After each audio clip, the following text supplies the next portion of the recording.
Master Tron Tamer with you. I've got a fun one for you now. Here in the U.S., Halloween is coming up.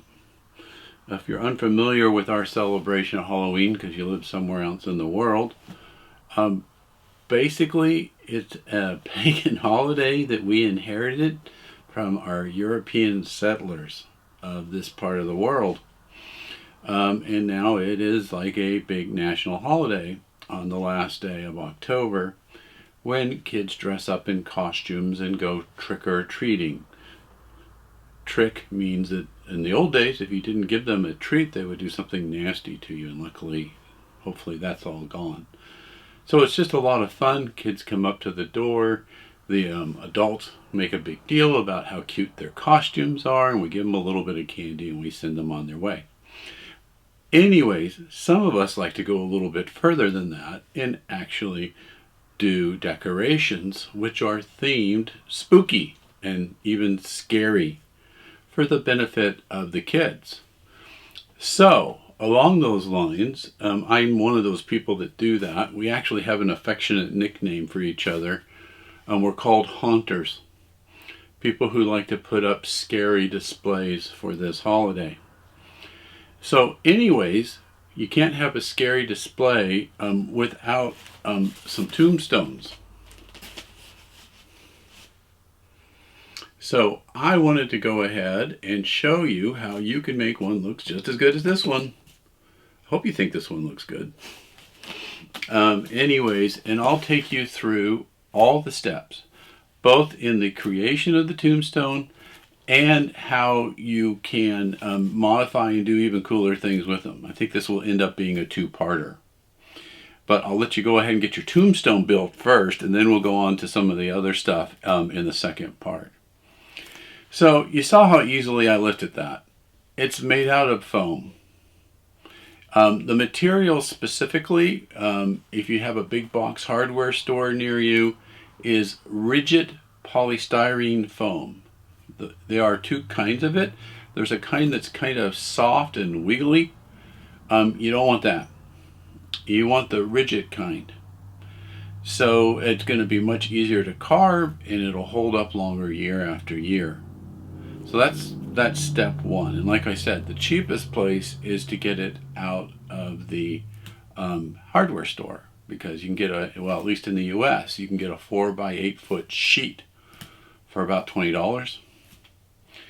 And ready to go, and it's easy, and it's miraculously fun stuff to work with. It is my favorite material to sculpt.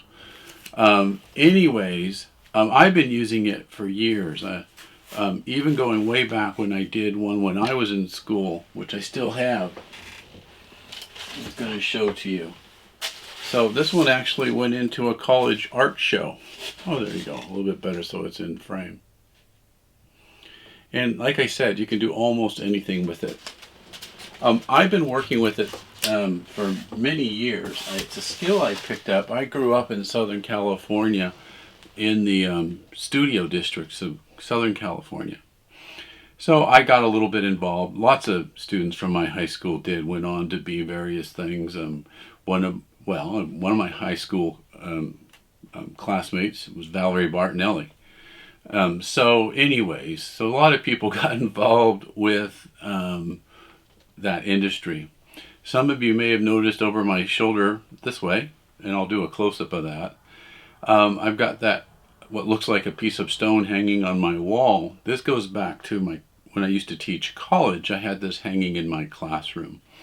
And it's my favorite quote from Arthur C. Clarke. So anyways, just really fun, amazing stuff to work with. Once you get the hang of it, and I'm going to tell you what you need to know. You can make other things, but you can use it to make props if you're, say, in an amateur theater production. You can make just about anything out of it, and you can use it also, well, like say you wanted it to look like a brick facade. You could cut this up into brick shapes and just paste them on the wall. They'll look just like bricks once you get it all done. So very, very versatile material. All right, so again, I already told you the rigid foam, not the softer kind. That's step A. If you happen to live on the east coast of the U.S., I don't, I live on the west coast, you can get that rigid foam board in a green color. That would be even better for Halloween. I hope you can see this. I'm going to hold it there. You can see the native color of this material is blue, which isn't the end of the world. I've also seen it in pink. So it comes in all different colors, but again, you want the rigid kind to go with. All right, a little bit about shaping it. You can cut this into squares. If you use that method I just told you, you can get, if you want to go 4 by 2 foot, you can get 4 tombstones out of one sheet. This one I'm using, I'll put this somewhere in the description because I forgot to go look up the measurements. This one I've made just a little bit smaller. If I remember right, yeah, I'll give you the dimensions for it. I'll write it up or put it up on the screen for you. This is one that I went to a little bit smaller shape. I decided that all tombstones weren't equal. If you go to an actual graveyard, they're all different sizes. And of course, most nowadays are down at ground level. But anyways, I went for a smaller one because my son and I, Jason, we did a kind of master class at a maker fair where we taught people how to make these. Kind of what I'm going to be doing with you. And anyways, we had to make a bunch of these blanks for the maker's fair. So we went to a little bit smaller size, which I've actually turned out to like even more. And we could get more out of that blank. I think I was able to fill a whole classroom and all I had to do was buy 3 sheets of it. So again, it goes a long ways too. But like I said, I'll put the measurements up for you.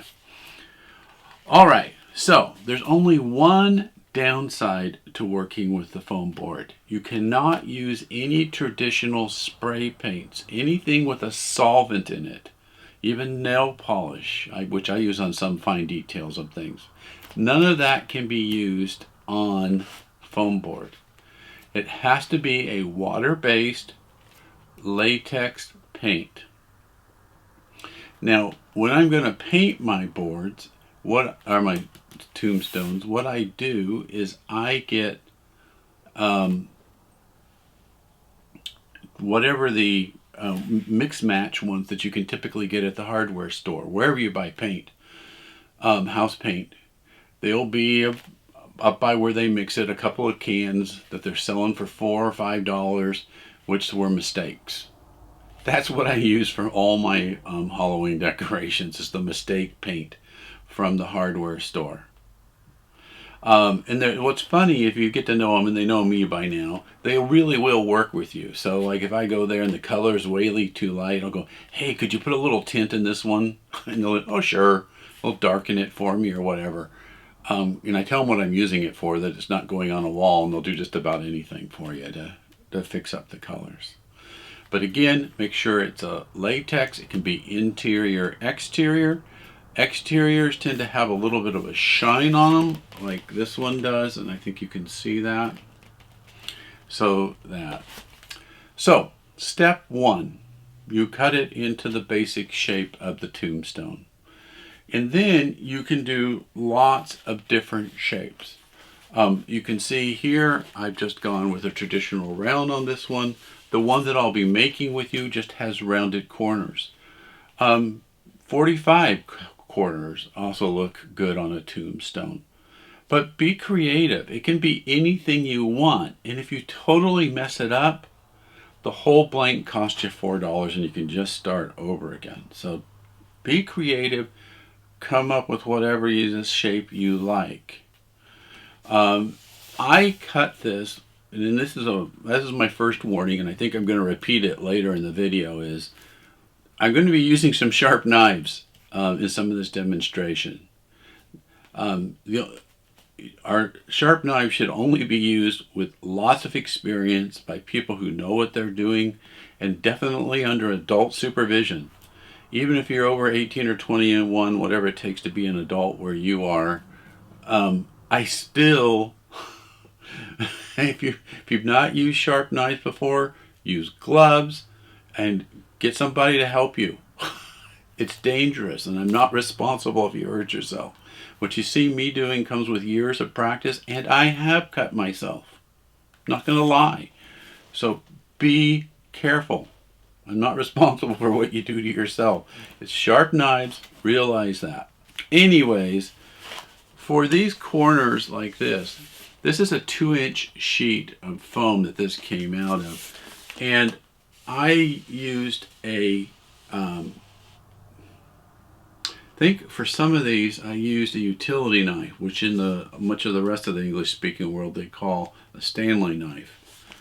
But the other thing I've used to get this nice cut like this, I actually have, it's sort of a nice vegetable knife. It's Japanese blade, very sharp, very nice. And what happened is I bought a new one for my kitchen use, and I recycled the old one, and I use it for projects like this. But it can make a nice cut like that. And then again, you know, you can do this with kind of a homemade protractor or a piece of string, however you want to kind of do that. All right. Once you've got the blank in the right shape, the next thing is to put a top coat on it. This is going to protect the foam. And if you put other finishes on the foam, once you've got a good couple of layers of paint on it, you actually can use things with solvents in them sparingly. But so the first thing is to put a couple of layers of that latex paint. All right, so now you've got those couple of layers on there, and you want to dress it up. So you can use any color you want. This is your creation. You know, traditional blacks, dark grays, light grays are some of the ones. But if you happen to go by an actual graveyard, you'll see they're all different colors. The ones that are in color typically cost more. They make them out of marble and different colored granites. So you can do whatever you like. So that's what this one is. This one is supposed to simulate a colored granite or a marble in this color.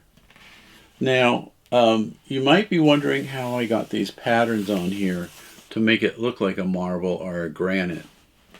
Well, that's actually a heck of a lot easier than you think.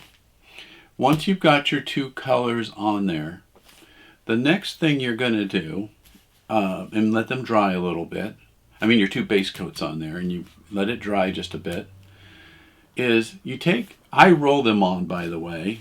I put them on stands, and when I was painting these, I basically had a whole yard full of tombstones. I put them on stands and just paint them vertically. Any drips just add to the character, and you can paint both the back and the front at the same time. All right, so how do you get the pattern? Well, I'm using a roller. Most people know how to use a roller. I use a regular full-size roller, and like I said, I stand them up vertically to paint them. And then what you do is you take the roller in the area, and I'm trying to think of what the name it is, at the top of the roller pan where you roll the roller up to kind of even out the paint on it. You do that with the base coat and get paint all over it. And then you take 2 ketchup bottles, just like this. And what you do is you open them up, well, first mix them up really good, and then you squirt them in streaks right on that rolling area on the pan. One lighter, typically, and one darker or an accent color. And just squirt them on the rolling surface. Then you take your roller, you roll it up on the rolling surface. It won't look like much on the roller, but when you go to roll it out on here, boom, you end up with these beautiful patterns. That one's nice to look at. The one that's on the front is even a little better because it's a little more subdued, which makes it a little bit more believable, I think. So, that's it. That's how you get a blank. Now, you can carve them first before you paint them, and in fact, that's how I used to do it. But I have since modified my technique a little bit, and I've decided I like to create a finished blank first.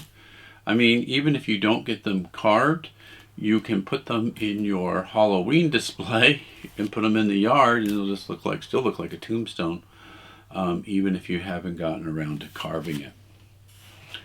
All right, so let's move on to the next step of this. So you wonder how I got that beautiful lettering on there. That's actually a really nice type font I found for that one. As you can see, I felt like that year I made that one making a bit of a political statement that I thought tolerance was dying in our country and still an issue. But it can be anything you want. So this year I decided I would do something that could work as both a Christmas prop and one that would work for Halloween. So that's the one that we're going to be doing together. So the first step is go to any word processor. It can be Google, if you're lucky enough to have, Word, or even better if you have the best word processor still, WordPerfect. You just go to a regular word processor, and then you get whatever paper is the largest kind that you can locally print on. Now, in the US, that's typically what we call legal paper, which is 8.5 inches by 14 inches. It's for legal briefs and things like that. And you just print on the paper what you want. So you can see where we're going with this one. It's got Ebenezer Scrooge on it. You just center it, both names on the paper, and get ready to go.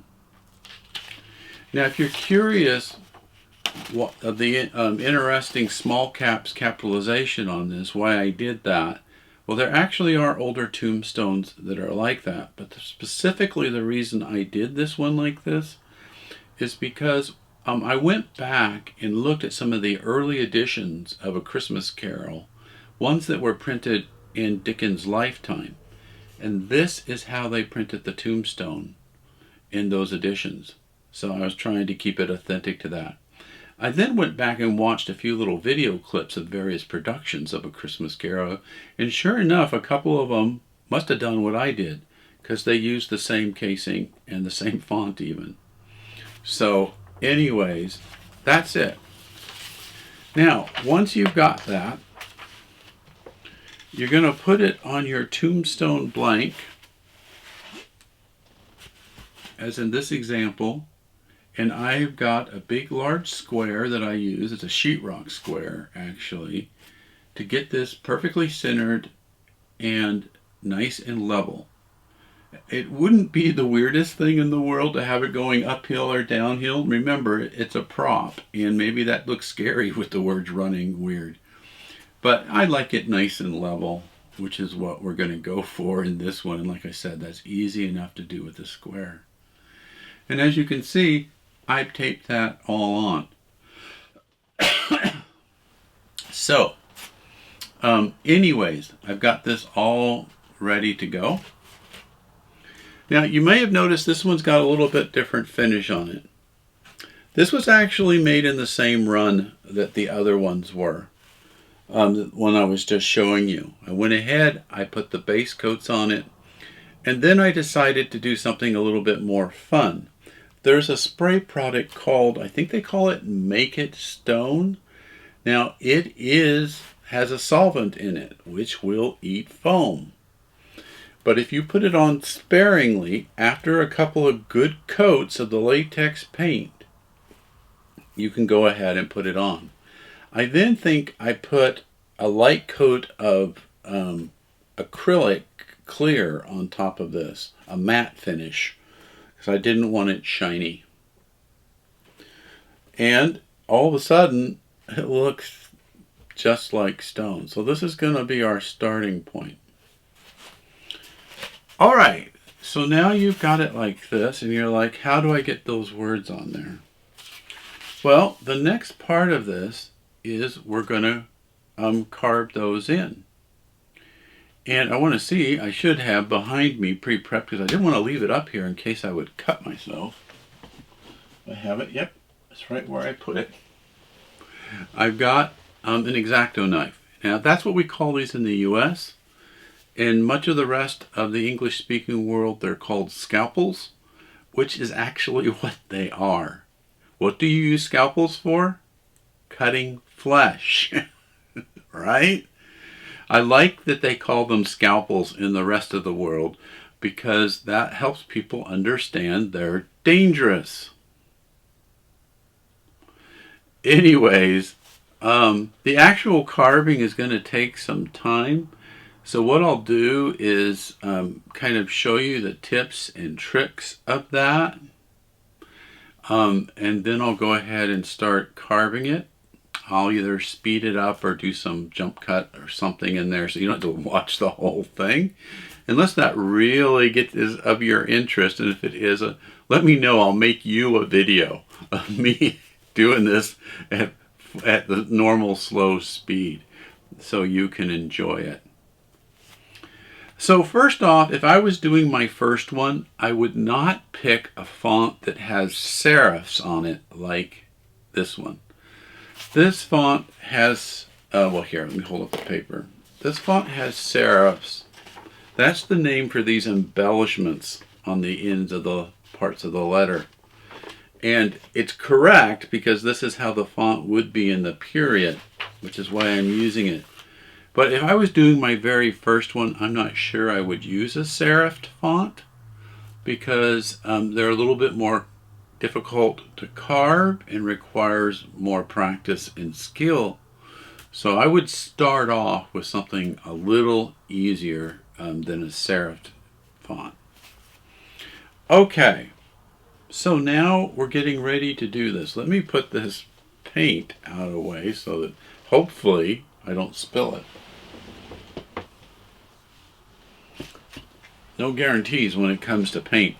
I had been waiting to do this one until it cooled down a little bit outside because it can be a little bit messy. It's a little easier to clean up outside. Well, we've got I live in the Pacific Northwest and we've got some significant forest fires given climate change. Not too surprising, unfortunately. And anyways, indoors it is. The air quality is really bad out there. All right, so now the instruction part before I get to actually carving it. So what we're going to do is very carefully follow the outline of the letter with the knife and cut into the foam. You want to be right on the edge of the black to white. And you'll see I'm going to put on my reading glasses before I start doing this because I want to be right on that edge. Now I'm going to hold the knife at about a 30-degree outward like this from that side. And this here I'm just going to reverse that. Because I want this letter to be about 1/4 to 1/2 inch deep. So that it looks like an actual carved letter in a stone. So that means about a 30-degree angle coming in and about a 30-degree angle there. Now I'm going to vary that and be much closer to a 90 when I do the serifs. Again, like I said, serifs are a little bit tricky and take some practice. So when I carve those, I'm going to be much more perpendicular to it and be right at a 90-degree. And when I'm cutting from the outside edge, about 30 here, about 30 there, perpendicular here. And again, I want to cut down, and this is why this is the perfect blade. It won't let you go all the way through the foam. It's not long enough. But to right about there on the blade, it's about halfway down, is about where we want to go with this. And I'm going to do that all the way around. And this is the part where, like I said, it might get boring watching this. I'm going to do that for all the letters. So this is a bit of a labor of love. It's going to take a bit of time, but you'll love the results. It'll be totally worth it when you're done. So that's the next step of this. So I'm going to go ahead and I think I'm going to start with the Ebenezer, because that one's going to be a little harder than the Scrooge. Now, another tip. If you make a minor mistake, don't worry about it. It's supposed to be stone. And in most cases, it's supposed to be weathered stone.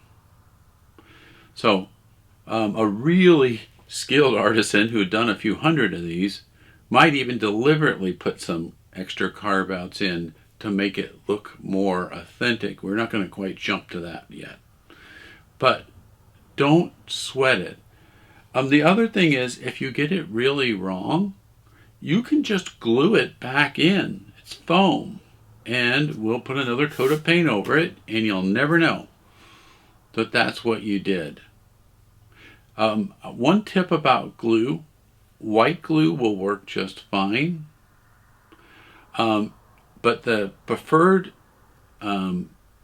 adhesive, and I'll be showing you this in the next video, is the type of adhesive that's used for tub surrounds. It's specifically designed not to mount polystyrene foam.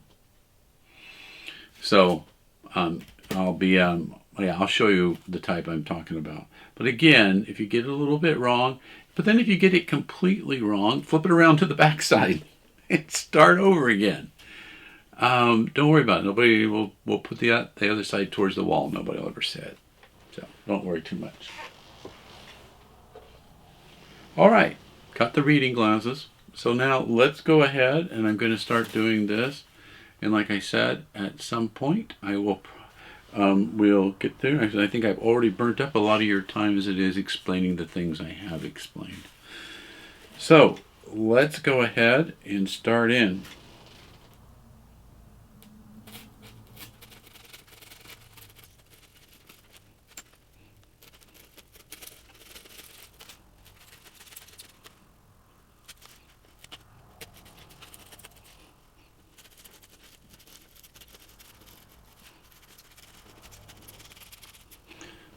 So one of the things I'm trying to do is heed my own advice to this, is don't let anything stress you out when you're trying to do this. Have fun with it.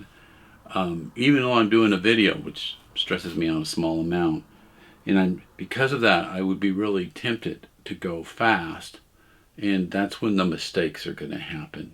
Just relax, have fun with it.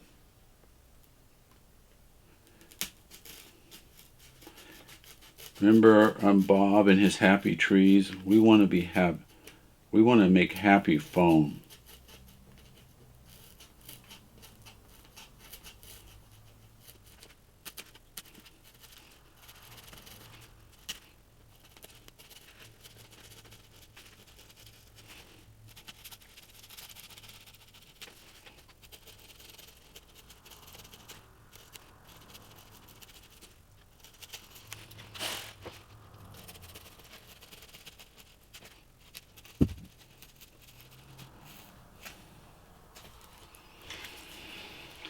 Now, one thing I like to do to check if I've gotten all of them, because you can forget to cut something, is I see if this will lift out of here. If I have cut everything,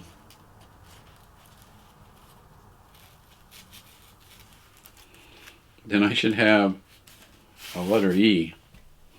Whoops, wrong way around. That comes right out of there. So now you can see it still kind of looks like stone, but we haven't pulled out the thing yet. One more, and I hope you haven't spaced off yet, because like I said, this part gets a little bit boring. Maybe I'll just speed up on the video. I want to show you a little trick, and this would be true for these O's, the inside of these R, or the inside of the B's. Because of the nature of how this is going to stencil, we want to cut those out first. And remember, this is like an outside, so we're cutting towards with the knife tilted away from the black. So we cut out those inside parts first. So I'm going to go ahead and do that.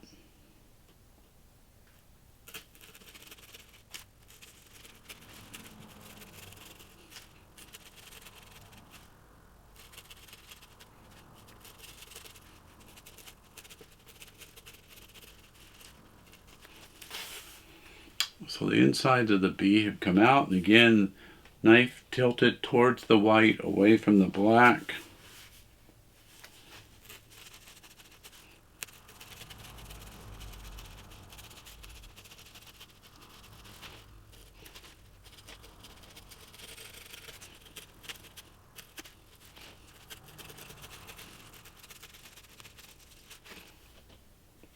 And the whole thing is lifted out, so I know I've gotten all the lines.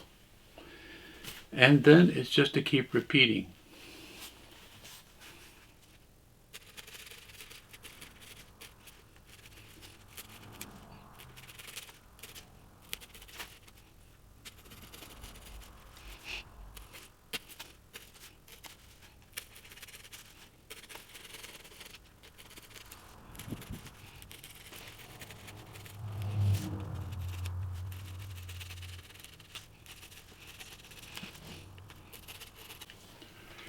Now we're ready to move on to the next phase of this.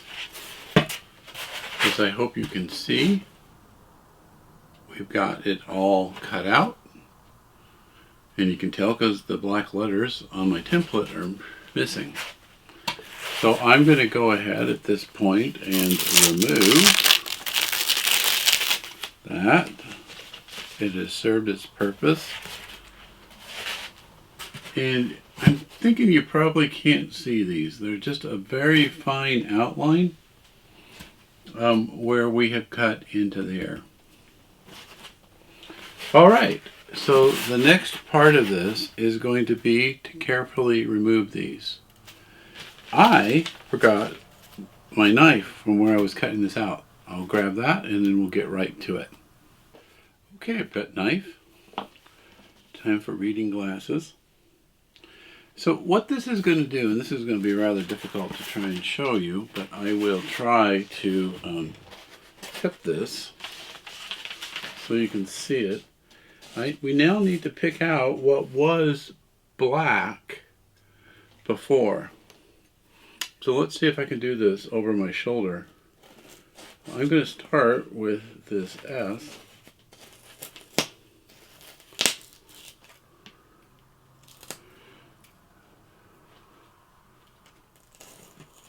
And I'm just very carefully putting my knife into the area that only where it was black.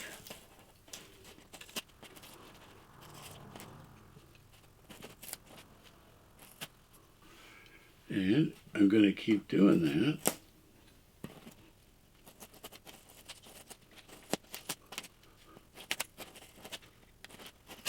And there you go. I've got my first letter carved out. Now it's light blue because that's the color of the foam. I also need to clean this out a little bit. There's a little bit of fluff in here that we don't want. That's going to affect how the final product looks. So I'm going to kind of clean this out. And maybe I'll zoom in a bit so you can try and see that. And get out this so that it has a much more even look to it. And I might even come back in here with my knife and cut just a little bit during this process if I see something that kind of would really benefit from that.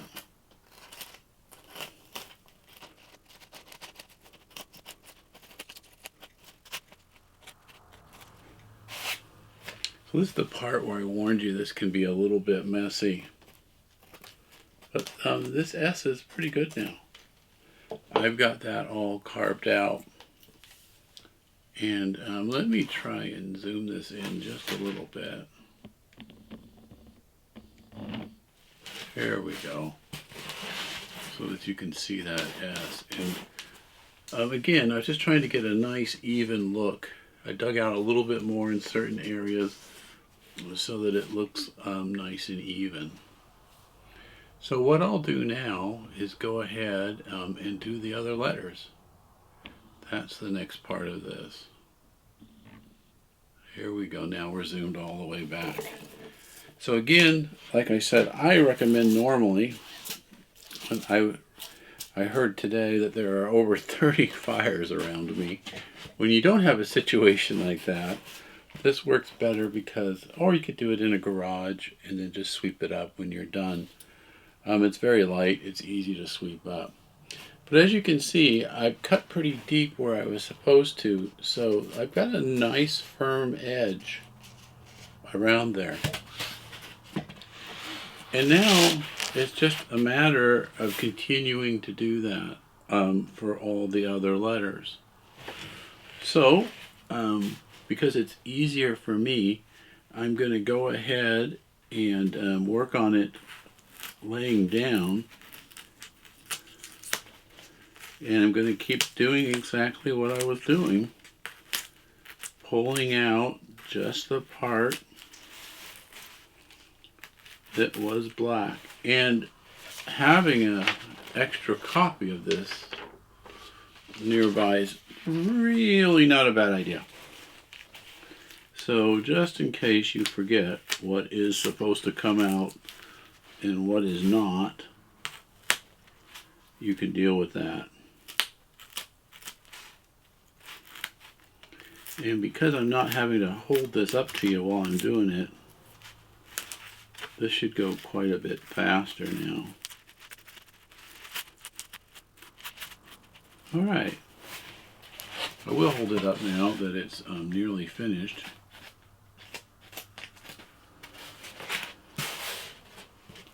And I have the Sea of Scrooge. So I'm going to go ahead and keep doing that until I've dug all these out. And again, this is another one of those things where it's just practice. Go slow. Don't be speedy about it. Take your time. And remember, you're trying to make it look like it's been carved out of something. So it should be kind of nice and even all the way around. And you can use the little point of your knife to kind of just take out a few little extra little bits there so that it's nice and even. So I'm going to go ahead and do that. I'm going to dig all these out, and then I'm going to stop and clean up the foam. And then we'll be on to the last step of this process. All right, I have finished the carving now, and it is ready to go. I mean, you could, use it just like this. It's a very light blue color. But again, depending upon what the color is of the foam board you use, maybe that could work for your design. But for this one, it's going to look a lot better if I ink it in. So I'm going to go ahead and start that. And this is not a highly technical operation. It does require time to, like the other. And you have to kind of take your time with it. But that's all I'm going to do now. I've got some acrylic water-based paint.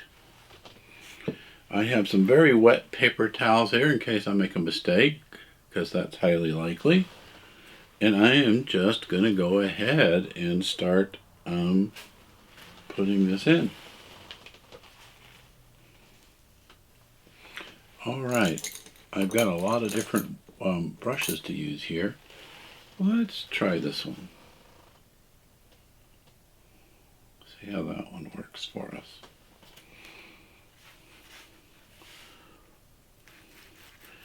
So this is, like I mentioned, it's a little bit time consuming. And we're just going to go in and fill in with the black paint the blue.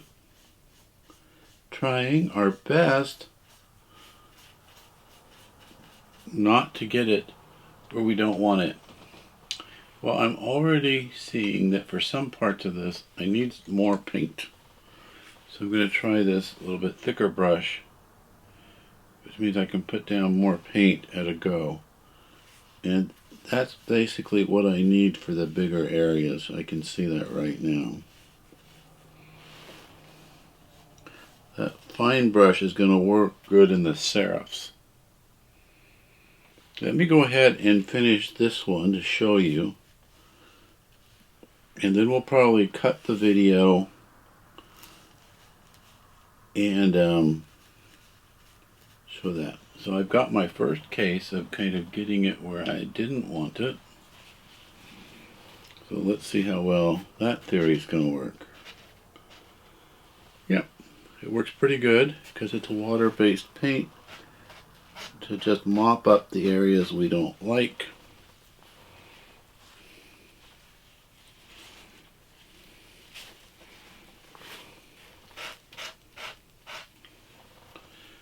And go ahead and finish filling it in. Alright, I think what I'm going to do is go ahead and get this done rather than having you watch me go through each little delicate thing like this. Let me get this done and all inked in for you, and we'll go from there. But again, it's just taking it really slowly. If you have a little accident, wipe off the paint on the top layer.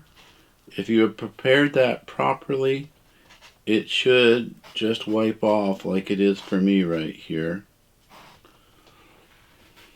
Alright, go ahead, we'll pick this up in just a minute after I've got these all inked in. Well, that's it. You can see it's all inked in now. The only thing I might do, I might put a very light coat, like I mentioned before, the acrylic matte finish, just to kind of protect it a little bit from the weather. But other than that, it is ready to go. This is a finished product at this point. Now, this was a two-parter. For the next part, we're going to learn how to modify this to make it easy to stand it up, in that so you can put it up year after year. But this has been plenty, right? So thanks for getting to this point. Really appreciate it. I hope you learned a lot about how to make a tombstone for your Halloween display. And boy, I'll see you on the next one.